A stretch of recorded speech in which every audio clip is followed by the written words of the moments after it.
Здравейте, казвам се Валентин. Как разбрах първо за тай чи? Моята история е дълга, за съжаление е свързана много с болешки в гърба.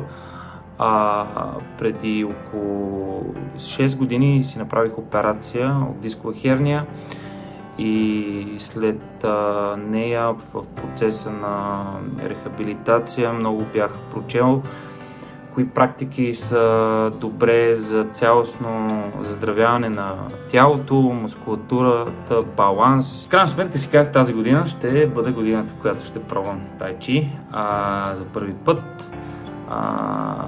Преди това бях минал един онлайн курс, който просто беше на фона на това, което вече аз знам. Наистина по-скоро информативно видео, но дори вече не мога и такова да го нарека. И в началото на тази година попаднах на школата по тай чи цюан за България и водена от майстор Сомов и реших да се запиша. Вече 6 месеца съм част от школата и се любовам на ползите на практиката.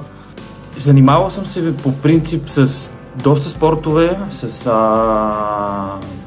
практики, които наблягат много на физическото състояние, и отделно съм се занимавал с много ментални практики, като медитация, но това, което тай чи цюан представя като формат, е комбинацията на ментална и физическа практика в едно, което за мен е нещо уникално и мисля, че този баланс, който е на чисто ментално ниво, комбинирано с баланса и постоянното анализиране на всяко едно движение, е нещо, което събира човек в една точка, дава фокус, дава стабилност и е нещо, което наистина почвам да усещам с всяка една изминала тренировка.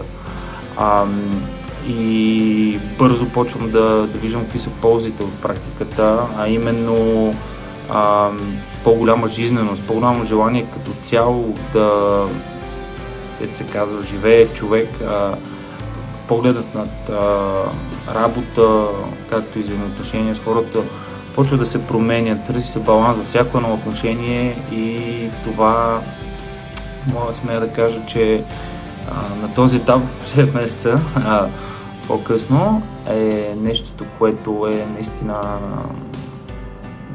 много удовлетворяващо и носи така усмивка също на лицето ми, особено след практика, колкото и да е изморен човек.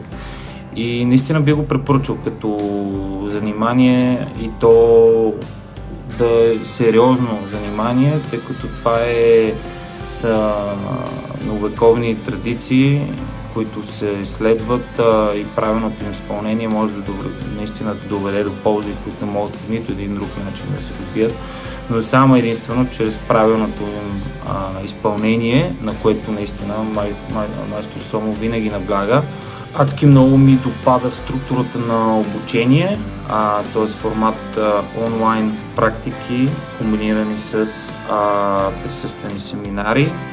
Онлайн обучението е страшно удобно и наистина човек няма, дето се казва, причина да не го прави, особено ако човек работи също и от вкъщи. Това при мен е случая и е много лесно, и много лесно също се следи какво майсторът показва под всеки един ъгъл, нещо, което някой път е трудно да се следва в зала. И пък вече в семинарите наистина ми допада адски много, че се отделя внимание да се направи корекция на ползите и ако някой има въпроси, просто се изглажда всичко на момента.